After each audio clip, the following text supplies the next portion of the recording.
Well, good afternoon, good morning, good evening. Welcome to the third episode of the Data Leadership Series. My name is Frank Kahn-Sullivan. I will be your host and guide for today. Over the next hour, we're going to be talking about the topic of data culture, building an effective data culture. Now, we like to do things a little bit differently here at Ortecha. We want to make this an interactive session. This is not supposed to be death by PowerPoint. You get that during your day jobs. This is supposed to be a little bit of reprieve. And also as a friendly reminder to those of you dialing in from the car, our public liability insurance does not cover you if you have less than one hand on the wheel. So thank you very much for dialing in. I hope we've got a bit of a global audience here. You can, of course, catch the recording afterwards because we're going to think slow and talk fast. I think that's the right combination, isn't it? That's the best combination. I have the sincere pleasure of being joined today by Pete Youngs, managing partner of Ortecha, our data guru, Araminta Hewitson from Ortecha as well, our expert on culture within data, and Catherine Hayes, a culture transformation specialist who comes from a very interesting background. Welcome all three of you. Pete, you've got 30 seconds. Would you like to introduce yourself? Thanks, Frank. Yeah, Pete Youngs, managing partner at Ortecha. I'm essentially a data practitioner based here in the UK, just outside London, helping clients enable data and analytics with a focus on sustainable data capability. So what does that really mean? Involved in lots of DCAM data capability assessments, setting data strategy, helping clients on data strategy, data operating models, and of course, data culture falls into certainly operating model, you could say strategy as well. Thank you very much. Araminta. Hi, Frank. Hi, everybody. I'm Araminta Hewitson. I'm one of the principal consultants here at Ortecha, also based in the UK, and I head up our data culture practice. Wonderful. And Catherine, it's a sincere pleasure to have you here. I would like everybody to place in the chat box a little happy birthday to Catherine. She should be out there celebrating, but instead she's here giving up her valuable time. So be sure to wish her a happy birthday in the chat box. Catherine. Said that. It could have only gone two ways. Happy 30th. Welcome. Can you give us a little bit of an introduction to yourself? Sure, of course. Thank you. Thank you very much, Frank. Yes, I've been, I suppose, investigating, researching and living and breathing the dynamics of organisational cultures for almost knocking on 30 years now.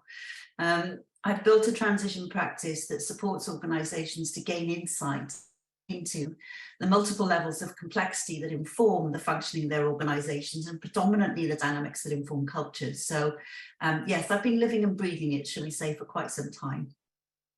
Thank you very much. So there we go. Pete, Araminta, Catherine, and me, your ringmaster for the hour. We're going to spend 15 minutes talking about the approach, 15 minutes talking about the core topics around data culture, and then 15 minutes about the foundations for success. And then we've got a little surprise for you, but I don't think I can tell you what it is just yet. I want this to be an interactive session. This is a learning space. We're going to have a little bit of fun along the way. Like I said, this should not be death by PowerPoint. We've got three really engaging speakers here on the panel today. So keep the questions coming, keep them in the chat box. Make it controversial, make it provocative, respectful. Obviously, this is a professional environment, so keep your militant views to data and public cloud only. And let's get on with the show. So, where are we landing here? The Data Leadership Series brings together not just the operational and the pragmatic perspectives, but the deep leadership perspective that we see across clients, that we see across the industry. In July, we looked at operating models. If the data strategy is the roadmap that gets you to your destination, then the operating model is the vehicle that takes you there. It's how we operationalize the data management function. But of course, we can't just talk about capabilities and op models.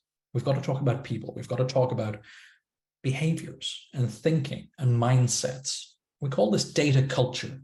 Today, we're going to define data culture and explain the impact it has on an organization. We're going to give you some real practical examples built up over experience. Catherine has built what she calls a transition practice, which is about getting businesses, large and small, from A to B and getting them through that framework. We're also going to look at the underlying concepts of how data culture is shaped. Is it largely informed by the organization that you're in, or is it the other way around? What is the role of governance?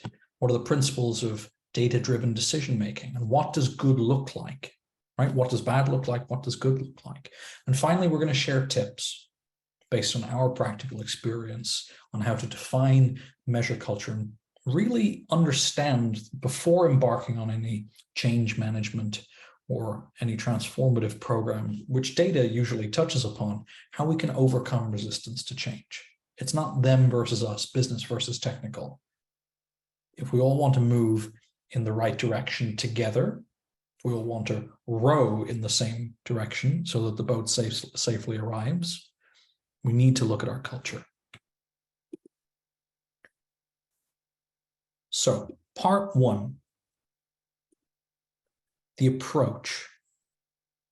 So let me ask, I've heard of an org culture before. What's a data culture?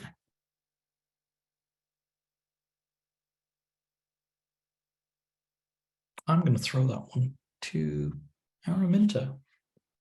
Would you like to throw it to Catherine first so she can describe what she thinks a culture is, and then I'll come in with what I think a data culture is? Absolutely. And because I don't have my usual 4 screens, I'm actually on my laptop. I don't have that wonderful pre-ordered question list that I did promise that I would ask. So I'm going to rely on you guys. I'm going to ask the questions and I'll let you guys choose who wants to answer it. Brilliant. So I don't nominate the wrong person. I will be kind to my speakers. Thank you. Catherine, what is a data culture? What is culture? Culture is really simple. It's repeated patterns of thinking and behavior that get manifested into an environment that has a direct impact on the way in which an organization and a business functions. So repeated patterns of thinking and behavior. Yep. I want everybody to write that down in the chat box. Repeated patterns of thinking and behavior. That's the definition that we're going to run with. If you write it down, we're going to make it real for you. Repeated patterns of thinking and behavior. So what does that mean for data culture? So if we think of culture as everyday actions and assumptions, beliefs about what's important, the way people interact with each other, essentially just the way things are done around here. And it's maybe second nature, you perhaps don't even consciously notice it. Then data culture is one where data is a fundamental part of the way things are done around here. So it needs to apply to everyone in the organization, not just those who have data in their job title. And it's more than just being able to understand and use data, which is perhaps more commonly termed as data literacy or data fluency. It's a broader concept than that. It's about these attitudes and behaviors. It's about feeling a collective responsibility for looking after data, for ensuring it's high quality, so it's trustworthy and it's usable. So data is important, but it's not special. It's not scary. Perhaps it's not really that exciting. It's just a normal part of your everyday work. I really like that it's just a fundal, it's a part of the way things are done around here. I think that feels natural. So we have our definition, repeated patterns of thinking and behavior, but it's the way things are done around here. And we know that that can be good, neutral, or bad. So this begs the second question. What's the impact, good, neutral, or bad, on an organization from the data culture? I think Pete can answer that. You there in the cheap seats. Happy to take that. I would say basically it's huge. If we could clone two companies, obviously this isn't going to happen, but if we could take two identical companies and we could instill a great data culture in one and a not so great data culture in the other, we would see the great data culture organization being more high performing. It's a high performing business. You would expect employee satisfaction to be higher. You'd expect financial performance to be better. You would expect customer satisfaction to be better. Why? Because data is a core part of how that company operates. Decisions would be made based on credible data and objective decisions based on data.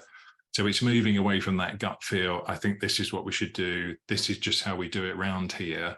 So sometimes we talk about data culture as data-driven culture, insight-driven culture, whatever. Here we're describing all of that as a data culture.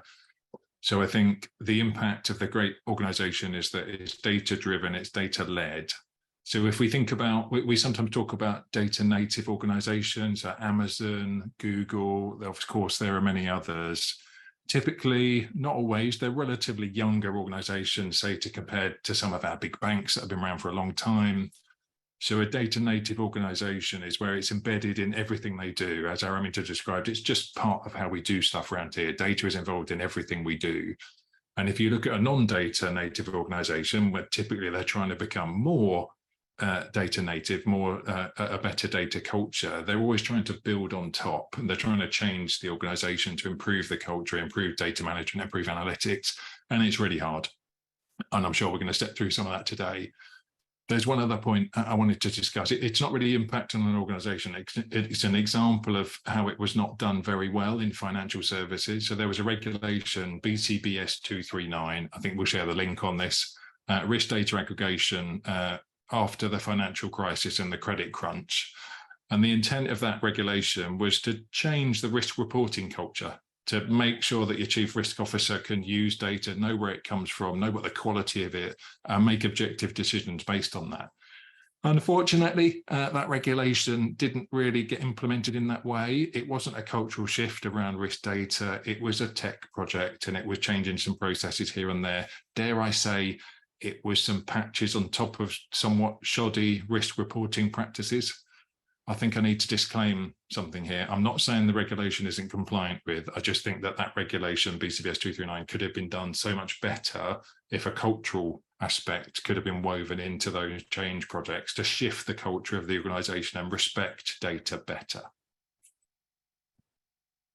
You've touched on a large number of things there, Pete. That's a mammoth answer to the question of what is the impact on an organization. We've looked at the technical implementation of regulation without the corresponding cultural change doesn't really move the needle on the outcome. It just adds a layer of reporting and compliance to somebody else's department, no matter how global or comprehensive the regulatory landscape is. Second point is around, does data culture affect me? Is it me? I mean, it's got the word data and it's got the word culture in it. In one of our previous posts where you and I have talked publicly about who owns data and who owns culture, where we said data does not belong to IT and culture does not belong to HR. So if HR and IT don't own this as a function, who does own it? Who puts a word and a label on it? Who gives it a name? And if they give the name data literacy or digital transformation, they're giving it the wrong name. So what influences the success or the failure of an organization? Or let's bring it smaller a little bit. Let's talk about business outcomes. That seems to be the flavor du jour for many conversations that we have across this industry. It's what's the outcome that we're looking to create?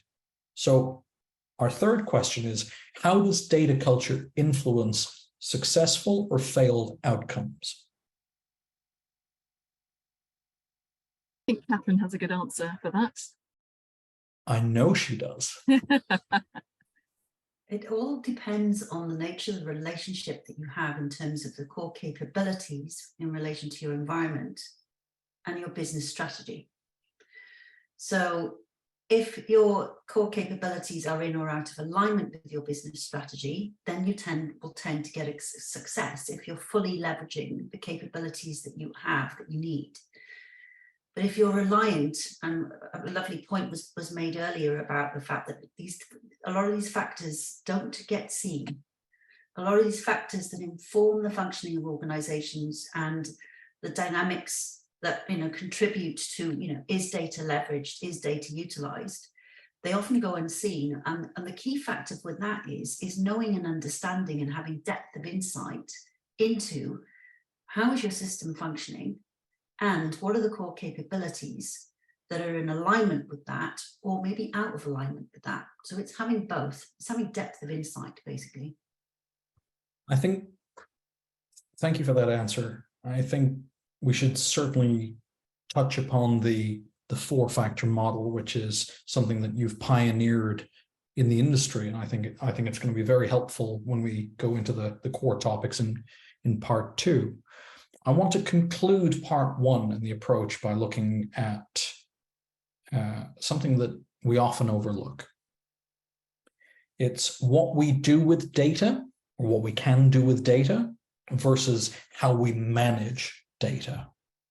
I think if we're able to pull apart those 2 interrelated topics for a moment, you can really begin to understand why data culture is a universal thing. If you're making decisions based on the person who shouts the loudest, or gut instinct, or the person who has the most conviction, not necessarily the best evidence, then that's one type of organization.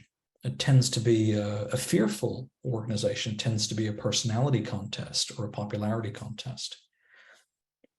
However, there is a strength of intellect and a strength of culture that comes when you have objective truth in your hands. When you're able to say the data supports my conclusion. We are an evidence-based business, where we are making decisions not just based on how we feel or who we think is popular, but this is what the data says. That's very much what can I do with the data? Does my culture view data as an ally in good decision making, or as a hindrance, something that the IT people should have in the back of the room? And then, of course, the systems around that manage it. So wrapping up on part 1, I want everyone to come back to the chat box here for 60 seconds. What's one thing that you've pulled out of part 1 that stands out to you? Is it the definition? Is it the impact? Is it bringing up traumatic memories of a bad data culture that you've worked in? Pick one thing and pop it into the chat box now. Because I'd like our chat box to be our interface. If we're your chat GPT, then you've got to be our prompters. I want to see those questions in the chat box. So pick a key topic, pick one thing that you've learned so far over the last 15 minutes, pop it in the chat box. 60 seconds. Caroline, a strong data culture means a stronger organization. Bold statement. Do we think it's true? Yeah, I think it's true. Leon, implementing a data culture is an organizational change initiative. Yeah. But not all change is progress, right? Not all change is progress. There are times where new leaders have come in and they've actually been the opposite of what the culture needed. Catherine had a wonderful term for this. She called it the Donald Trump School of Management. Data without analytics has little value. Yes. Data culture is a community practice. Yeah. Culture without technical implementation, without the cultural piece. Tom's agreeing with Pete on the BCBS example. Yeah. Okay, fantastic. Gerben, I recognize you. I recognize that name from our last one. My goodness. I thought it was just people I worked with on a weekly basis who would follow me across all 3 webinars. Welcome back, my friend. It's very good to see that name. Great. Okay. So we've talked about some good points. let's move on to part 2. And I want to keep the stream of consciousness going. We will stop and we will break to answer questions as we go through, or if it's a particularly juicy question, I'm going to save it for the end so that all 3 of our panelists can probe it from different perspectives. So part 2, core concepts. Talked about the approach, the role of data culture, a definition, what it is, what it isn't, and how it impacts our success. So let's dig into the core concepts behind data culture. Let me ask, what's the role of organizational culture? So, you know, big org goals, big org culture on data culture. And what's the role of governance on data culture? It's probably the best starting point, I think, for our thesis here. Who wants to take that? Yeah, I'm happy with that one, Frank. So there is a school of thought that data governance, data culture are 2 sides of the same coin. People may wonder why, but let me elaborate.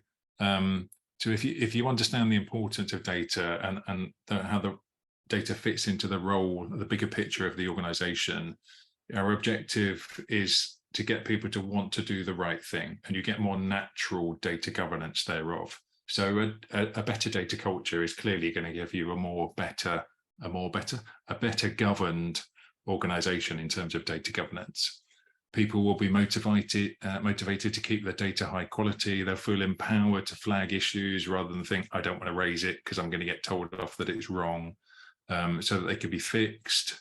You'd know the impact of an issue and how it affects a colleague downstream, for example, in a process. And the impact of the decisions made in the organization. So I think you do need to manage both, managing data culture and measuring data culture and looking to improve data culture and establishing data governance. You do need to do both. You still need to have the governance guardrails in place. You still need escalation paths in place, which is typical governance. But a great data culture, it's a more positive atmosphere. I'd say it's less stick, it's more carrot, because people want to do the right things because they know what the right things are to do. So yeah, governance is often seen as the stick. Culture is where you've taken it to a positive environment and it's more carrot-based. We like carrots. The ritual floggings carrots in the town square for failing to submit the spreadsheets on time are a thing of the 1800s, assuming that they had a version of Excel back in the 1800s. It certainly feels like certain versions of Microsoft Excel were invented back then.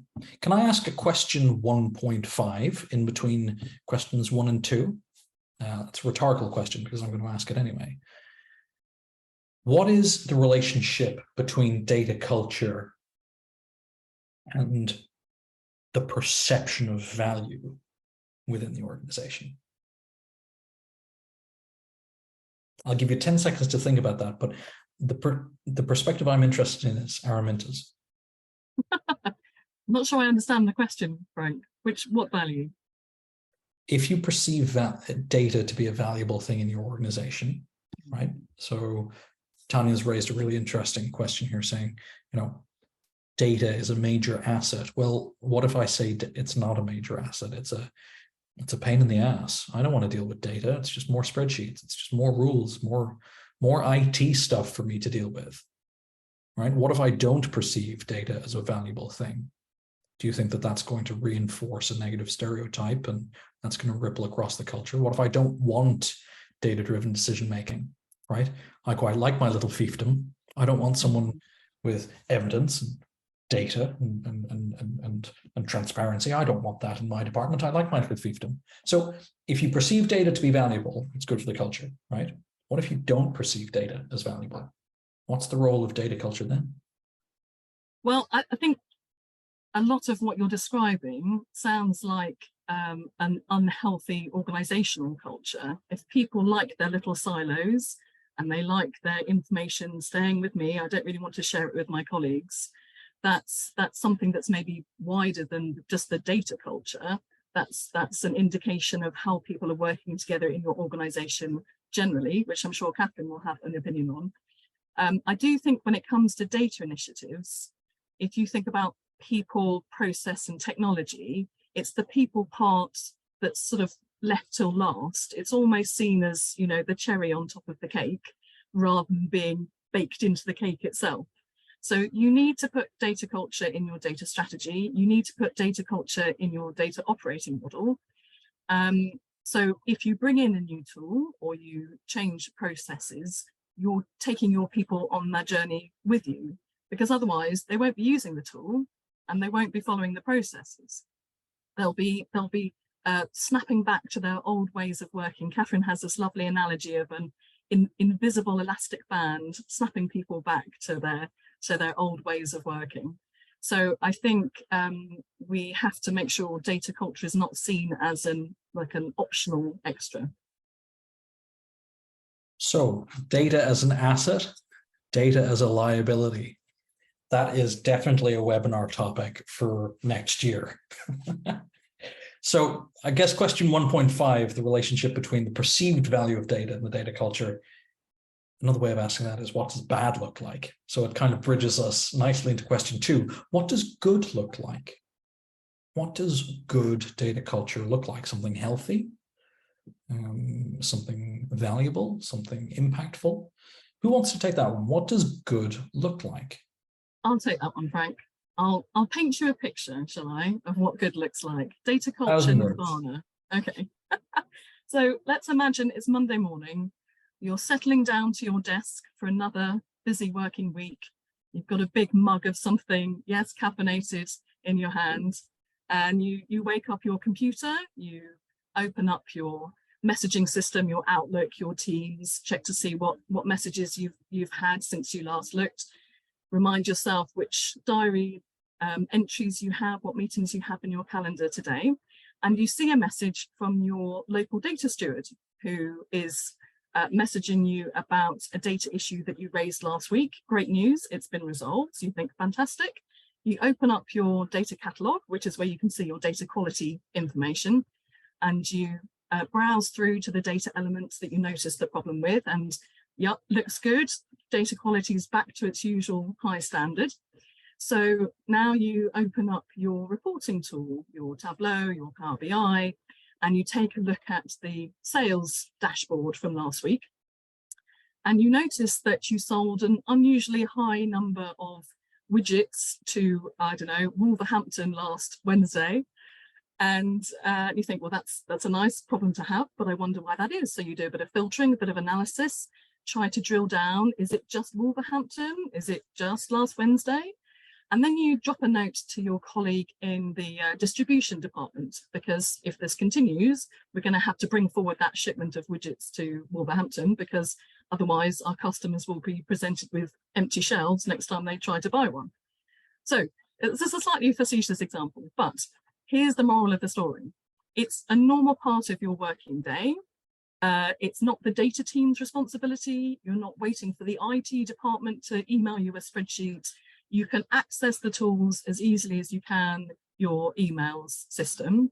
So you have access to the tools, you're confident using them. You have access to the data, you understand what it means, you understand how to interrogate it and how to interpret the results. You're able to collaborate with your colleagues in a non-frustrating way because you're both speaking the same language, you both have common goals, common priorities, you're looking at the same information. So you can work more efficiently, you can work more innovatively, and you can make decisions based on data. It's a beautiful picture. How's that for a picture? There we go. That's a very, very nice picture. You're touching upon, all of the things that a data consumer can correctly consume, which basically means that the data producers are producing correctly. It means that the pipelines are working. It means that there's accuracy, security, and resilience in the pipelines underpinning reporting. The number of widgets, well, that data has come from SKUs and inventory. The sales dashboard, that's come from SAP and Salesforce and invoicing, drilled down on Wolverhampton.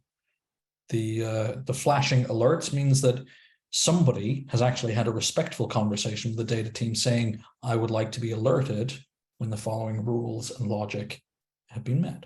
So that sounds like a pretty good place to be, as opposed to everything's on fire, not today, I'm going back to bed. So that's what good looks like. I've always wondered what does good look like. So what are the factors at play there? Is there, if only there was a convenient mental model that I could use. Does anyone know what those 4 factors are?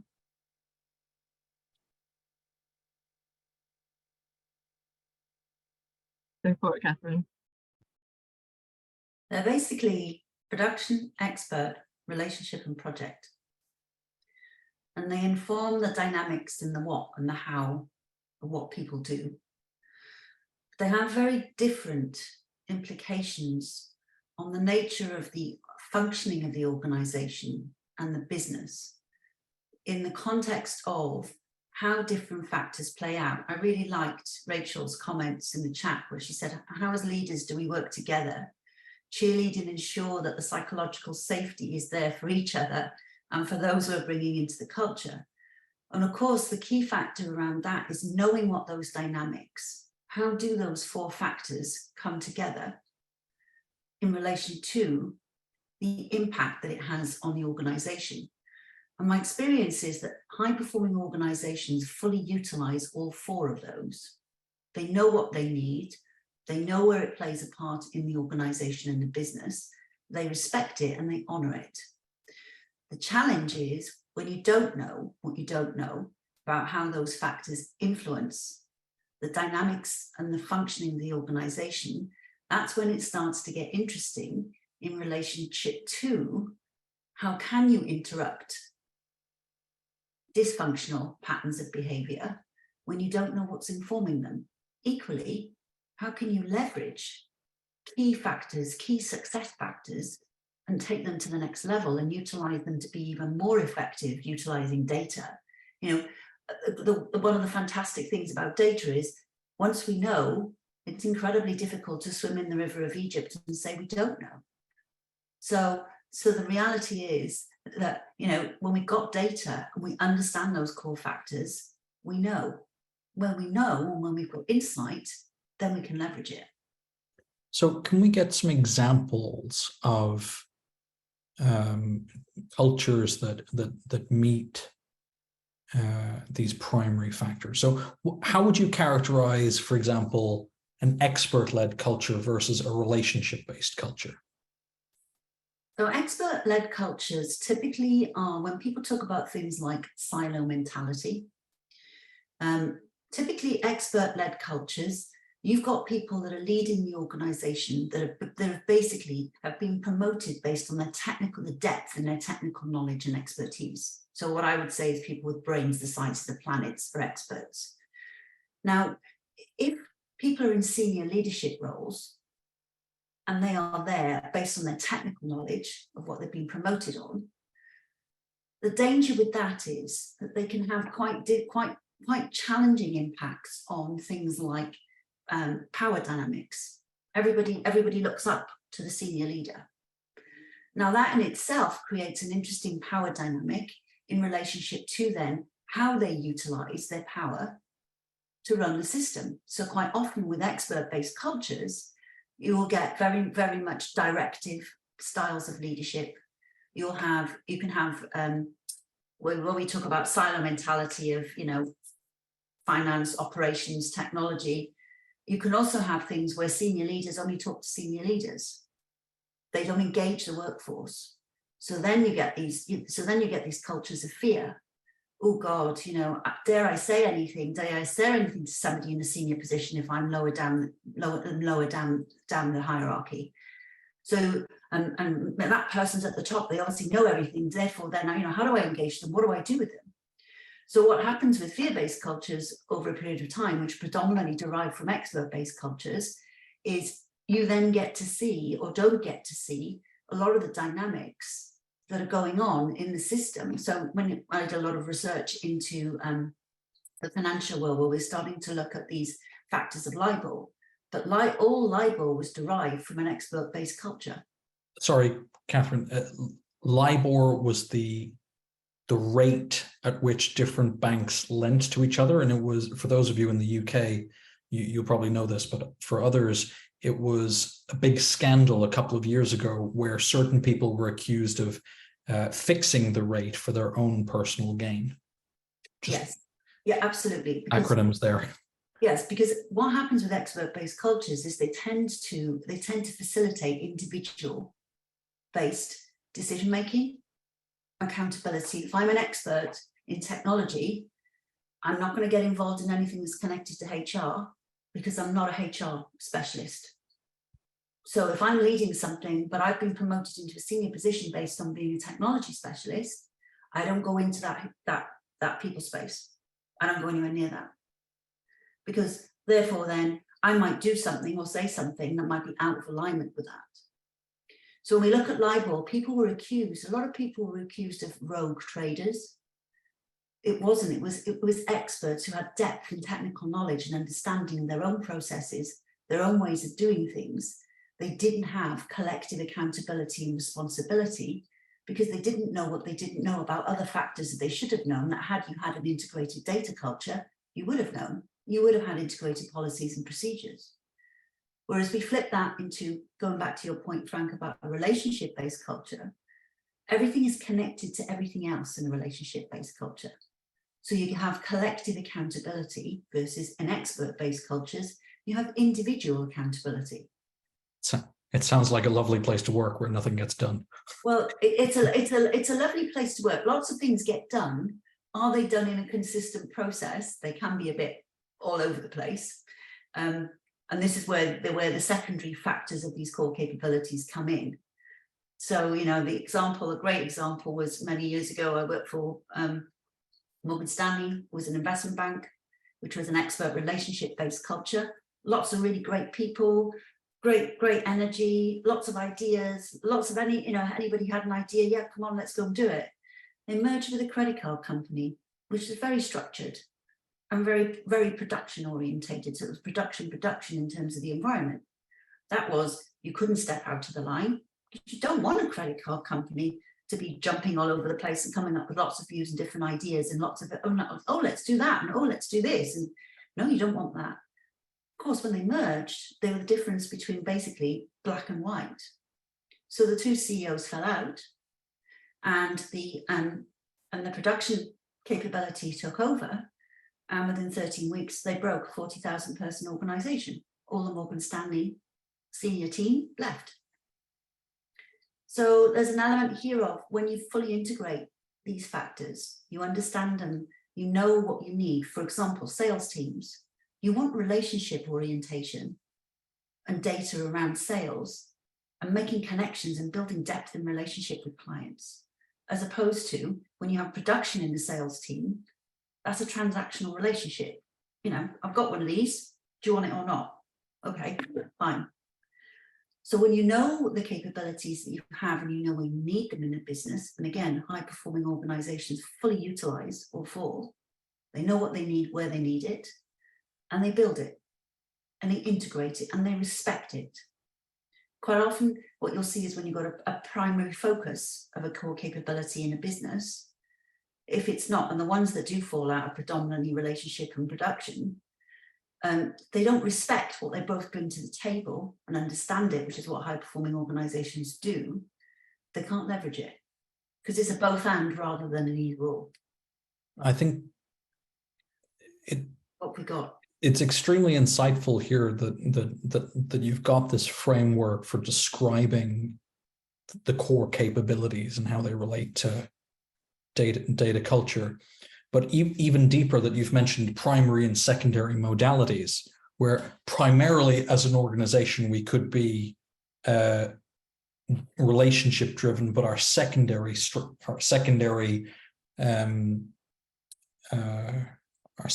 core capability could be around project based.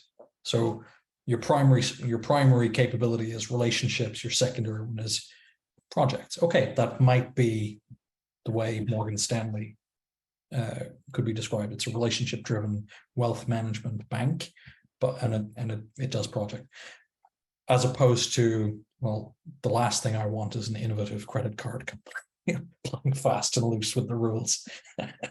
Yeah.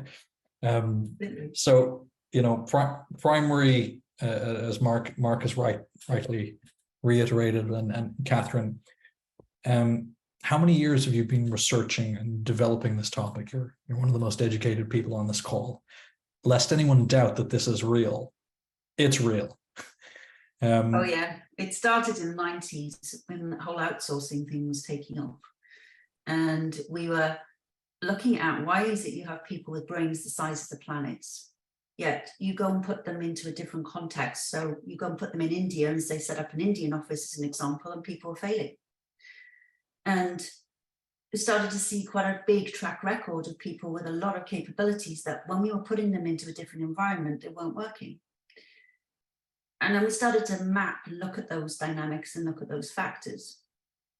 Then started to do a lot of research into sales and marketing areas. And why do you have sales teams where in the same division, you have some sales teams that have got a 40 or a 50 or even a 60% uplift in revenue than others? What the hell goes on there? And they're in the same division. And then when you start to look at how can you sell products in one country where there's no regulatory issues or no regulated dynamics, but you can't sell them in other countries, what's going on there? So these patterns kept coming back again and again and again.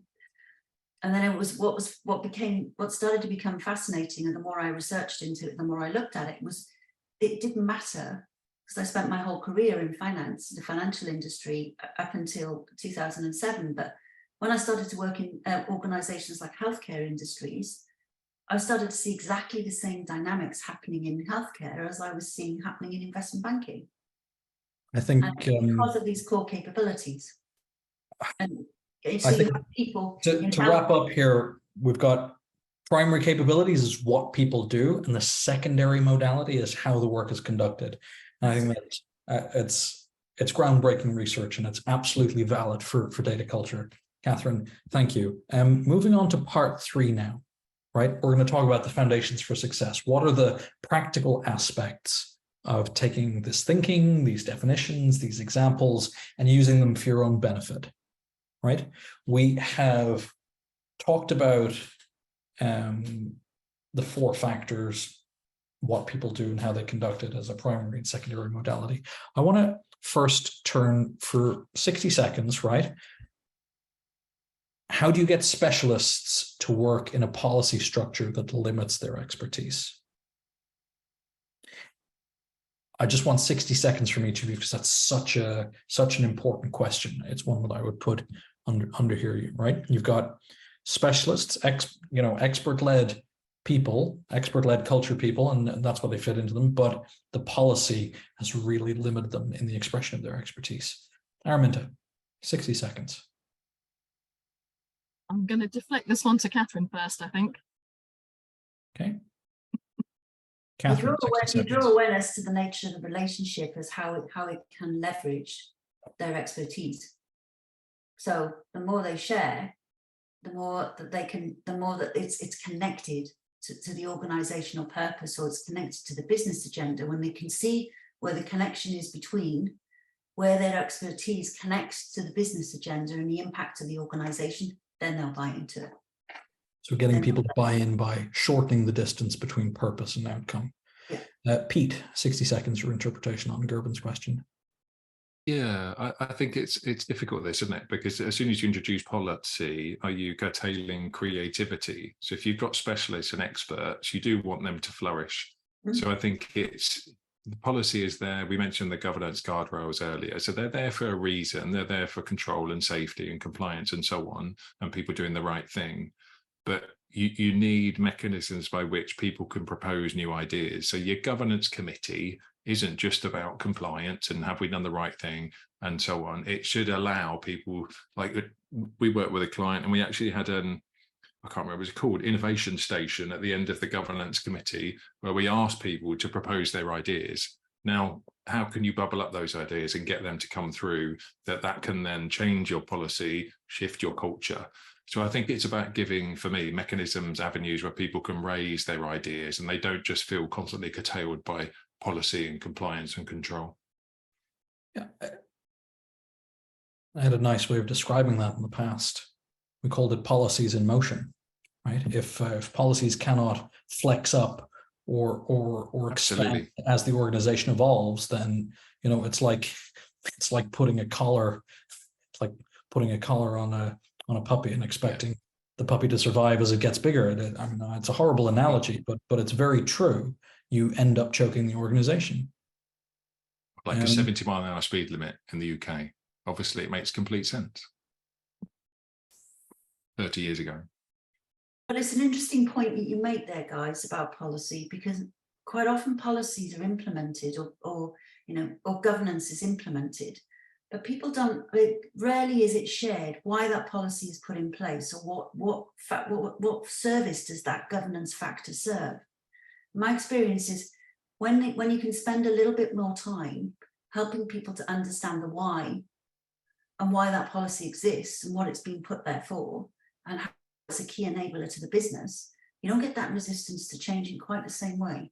But quite often, again, this goes back to the ramming things down people's throats. It's quite often done with experts. Here's the policy. Here's the policy. It's coming in.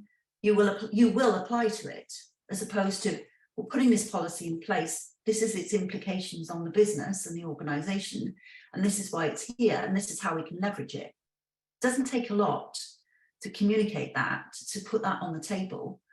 But when it's enacted as a governance, you're being held to account for X, boom, people don't buy it. So we're talking about power dynamics that come in here quite frequently. I think I've inadvertently asked this question without asking this question, but I'm going to make it explicit and go faster, because I want everyone to answer our big poll that has one question and 50 different answers. And I'm sorry, I didn't have time to make it shorter. Question number 1, 30 seconds each. How do you assess and measure data culture? Araminta. Well, first of all, we're saying it is a good idea to measure data culture if you can, Yes. because it gives you a view of your current state. It shows you what's working well, what areas you want to look at next. And if you repeat the exercise in perhaps a year's time, you can prove that progress has been made. There are maybe 3 different ways you can look to measure data culture. You can look at how people are engaging with what you're doing. Are they opening the newsletters? Are they watching the videos? Are they completing the training courses? That doesn't really tell you if their attitudes and behaviors are changing, but it does tell you that they're engaged in the process, which is, half the battle. There are probably some metrics that you're already capturing that should be influenced by data culture. For example, how many data issues are being raised. Initially, you want that figure to go up as people feel empowered to raise their hand if they notice something wrong. But of course, in time, as you start resolving those issues at root cause, the number of issues will go down, so you look for that number to decrease. And then finally, we can ask people about their attitudes, their behaviors, their understanding. If you create a series of questions, you can send them out either in the form of an online survey or talk it through in a workshop style meeting. If you give each of the answers a score, you can roll up all the scores to create a single metric for the organization as a whole. When is it relevant to assess your data culture? Is this something that you do once at the beginning when you've paid your $5 million to McKinsey for a beautiful PowerPoint slide and they're going to come and assess your culture? Is this something you should be doing regularly? Is this something that you should get down into the practitioner level and do? When is the right time to engage on this? When should you assess your data culture? Well, it's useful to do it sort of at the beginning of a new initiative, so you have a baseline. I would say repeat it regularly thereafter. This is similar in concept to something like a DCAM assessment, which Pete could probably talk about some more, where there is a regular checking of the metrics so that you can see you're not slipping back in some areas and you're continuing to make progress in others. I'm looking for my red card here. I said anyone who pitches a DCAM assessment is going to be red carded. Oh, so I'm out. Okay. No. So we mustn't mention DCAM assessments. We must absolutely no more of that. For the data capabilities assessment framework. I don't want to hear anything about that. I don't want to hear that it's on the website, ortecha.com/DCAM. There'll be none of that. Thank you very much. This is an educational space. Thanks, Frank. Okay, question number 2. How do you overcome resistance to change? Catherine, I'm going to belt that one to you. No, give it to Pete. Go on. I'm going to give that to Pete, please. I can hand off to Catherine. Yeah. Yeah, people generally say they don't like change, don't they? And I think it's simply because you feel disrupted, you feel unsettled by it. And why, I think Araminta said it earlier, why can't we just do what we've always done? So I think it's about making sure we've said this, people understand the why, like the policy's there, what's the reason for the policy? They need to understand why, they need to understand the benefit. And I think making it personal is really important. Obviously, we all work for companies and it's all in the benefit of the company, but we're people and we can be quite selfish. So personalizing how you need to shift the culture and why it's important to that person and their team will help you to allow them to change, and they'll understand why. And I think that actually helps me and my team. I can see how this is a good thing. So the personalization there, I think, is really important. And I would say showing, not telling. I think there's been a sentiment of that coming through here. Show people what the benefit of the change is and how to do it so they really understand it. Don't just send them the procedure and say, do this on a Monday morning.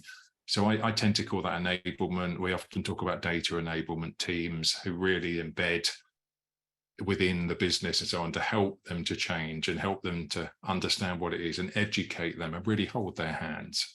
So I think they're key parts on how you can overcome resistance to change. I have to say, I think you'll still always find some people that don't want to change, but maybe the CEO needs to have a word with those people.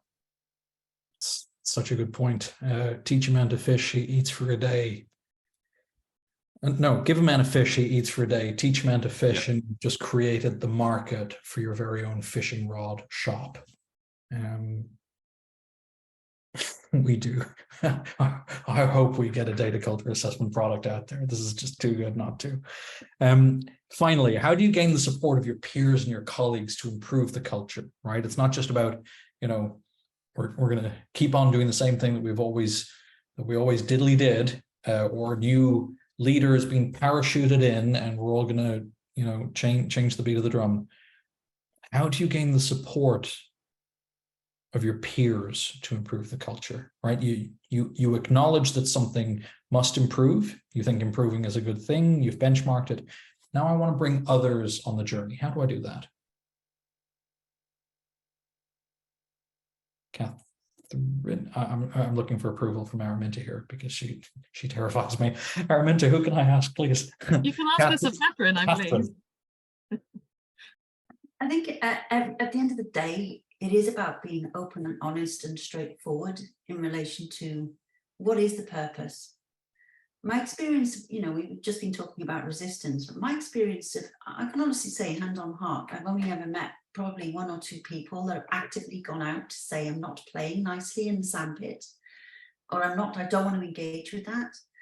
And a lot of it comes down to, how people face the unknown,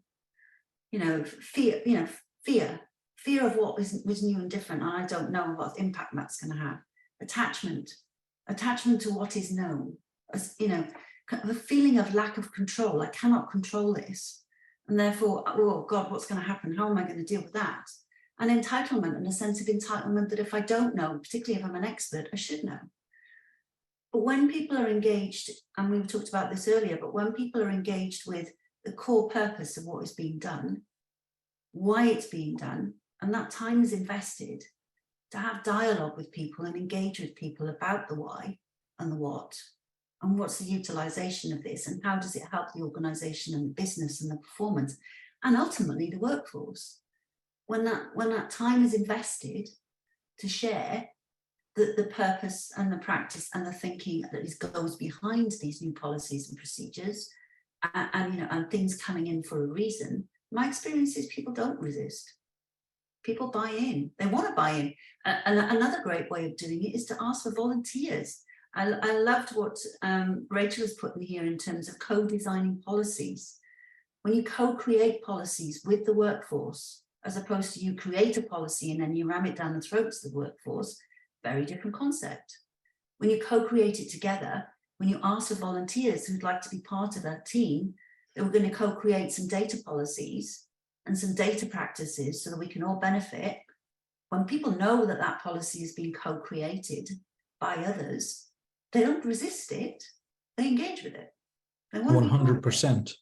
You are much more likely to engage with something and feel that it's empowering in data culture if you are part of the process, if you are invited to be a part of co-designing or co-creating that policy or that missive. That's an excellent point, Catherine. Before we wrap up, if you all have a look on your screens, you'll see 2 questions with an unbearable amount of text on them. I'm sorry, that's my fault. I will play them out for you, but I want everyone here who's attended to take something away from this this 3rd episode in the Data Leadership series. I want you to give a name to what you do and how you do it. Remember, we talked about the 4 factors model. Are you production-based, mobilizing people and resources to deliver outcomes? Are you project-based, nurturing ideas into action with planning and influencing others to implementation? Are you relationship-driven, connecting people to share info across disciplines and enabling the development of these systems in business? Or expert-led, providing specialist knowledge and specialist skills to preempt new potential and resolve persistent problems? Where do you see your primary factor, your core capability? I'll give you 60 seconds before I move on to the next question, which doesn't leave a whole lot of time for thinking. So screenshot, answer it, screenshot, and think about it later.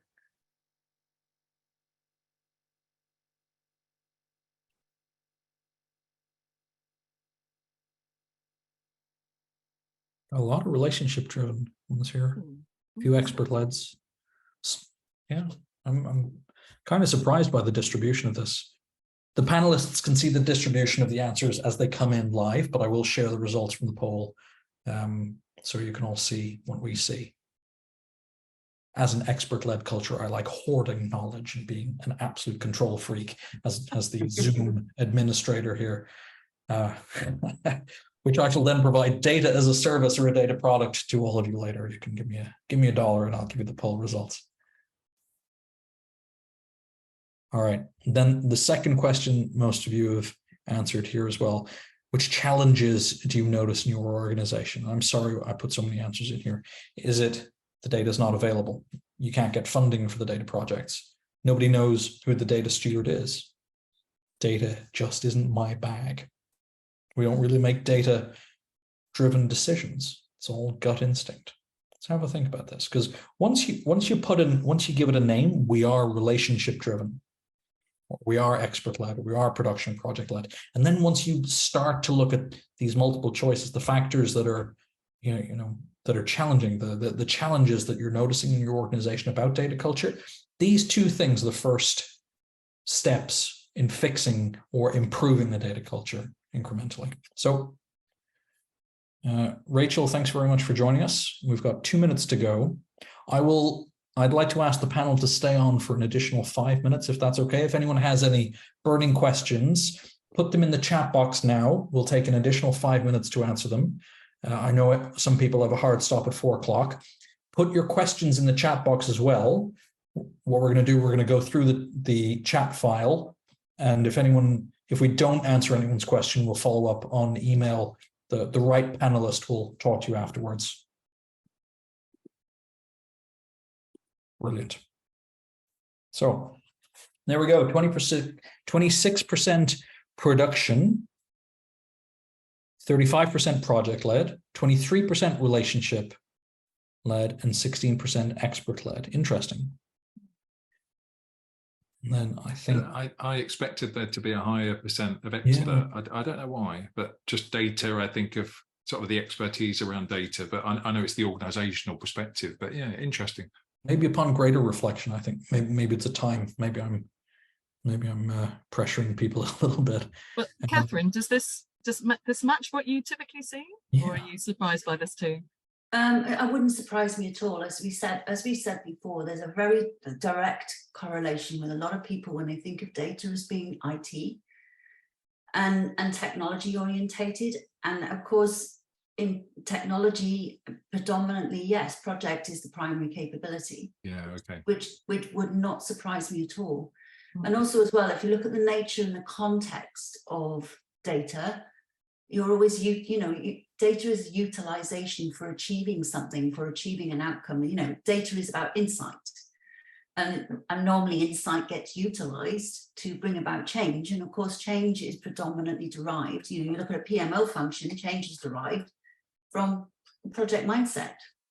So project is all about having a goal, and then what are we going to do to achieve it? So it does not surprise me one bit. If anything, I probably would have said that's probably about fair. I mean, fair distribution. Yeah, I can't see what's it, 16% on expert. Yeah, I mean, yeah. I'm going to have to wrap up on that and give us our key takeaways here. And I will share the data. Leon, you've got a valid point. I would happily argue with you over that, because you're probably right. It doesn't take into account the nuance of everything, but another day. So key takeaways here. Culture is about repeated patterns of thinking and behavior, everyday actions and assumptions, beliefs about what is important and how people interact, right? Think about that repeated patterns bit and how we interact. Data culture is about making data a natural part of everyone's working day.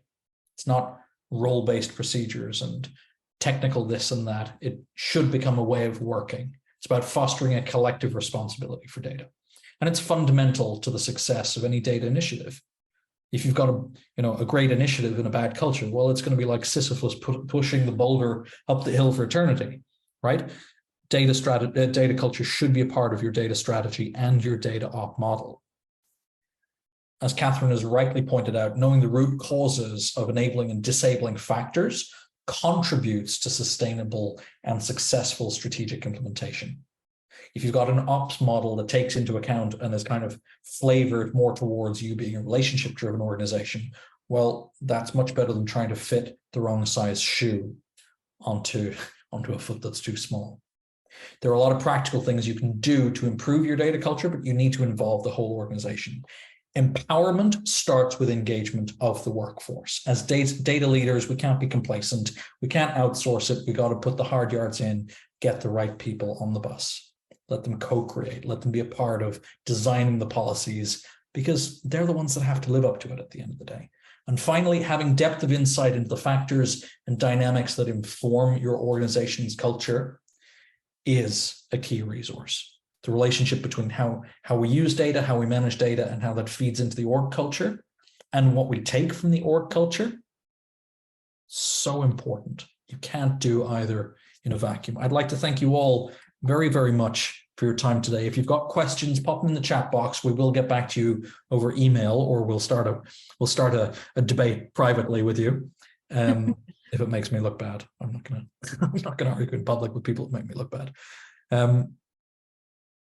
Connect with Pete, connect with Araminta, connect with Catherine. These are industry giants, and we would do well to stand on their shoulders when it comes to this topic. Thank you so much, Araminta, Pete, Catherine.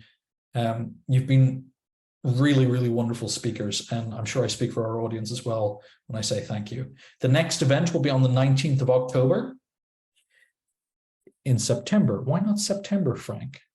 September, we're hoping to see you at Big Data London. That's our big thing. So if you want to come and meet us in 3D in the real world, come along to Big Data London, connect with us on LinkedIn. We'll see you there. If not, we'll see you for the 4th installment on the 19th of October, Demystifying Data Products. God, I'm terrified. Nobody has a really good definition for data products, but maybe we'll get through in the end. Good night. Good morning. Thank you very much. Speak soon. Thank you. Frank. Bye. Bye.